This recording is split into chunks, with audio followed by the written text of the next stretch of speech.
আচ্ছা, উস্কানির অর্থ তাহলে কি? আপনারা ধরেন যে বাংলাদেশে anti India, anti Pakistan sentiment খুব শক্তিশালী, কিন্তু একেবারে স্পেসিফিক ইস্যুতে আপনি যখন কথা বলবেন, পাকিস্তানে তো বাড়াবাড়ি শেষ নেই। পাকিস্তান হুদাই, পাকিস্তান অন্যরে যন্ত্র রাখায় খুব এক্সপার্ট একটা দেশ।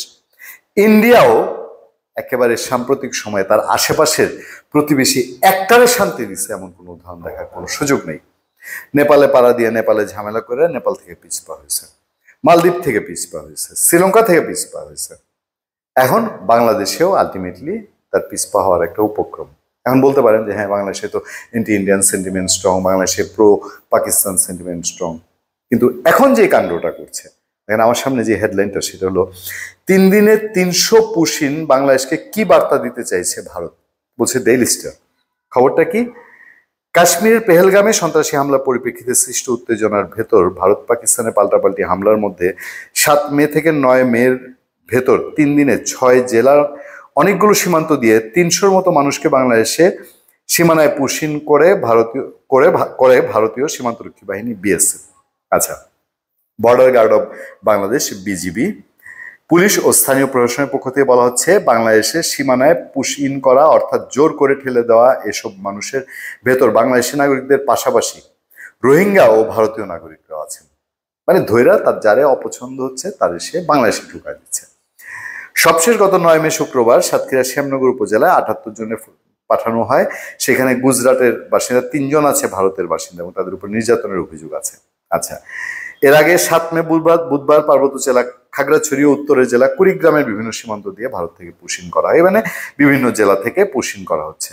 প্রশ্ন তোলা হচ্ছে ডেইলি স্টার রিপোর্টে, বাংলাদেশের নাগরিক বলে ভারত যেভাবে এত এত মানুষকে সীমান্তের ওপারে ঠেলে দিল তা কতটা যুক্তিসঙ্গত? বাংলাদেশের ভারত সম্পর্কের প্রেক্ষাপটে এমন একটি সংবেদনশীল ও জটিল ইস্যুতে কেন আনুষ্ঠানিক কোনো প্রক্রিয়া অনুসরণ করা হচ্ছে না? আর পুশিনের জন্য ভারত পাকিস্তানের মধ্যে চলা এমন যুদ্ধকালীন একটি সময়কেই বা কেন বেছে নিল?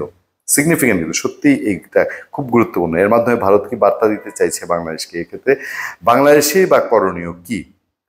আলোচিত এই ঘটনায় গত বুধবারই কেয়ারটেকার গভর্নমেন্টের নিরাপত্তা উপদেষ্টা, প্রধান উপদেষ্টা রোহিঙ্গা বিষয়ক হাই রিপ্রেজেন্টেটিভ খলিলুর রহমান তিনি বলেছেন, আমরা প্রতিটি কেস আলাদা আলাদাভাবে নিরীক্ষণ করছি।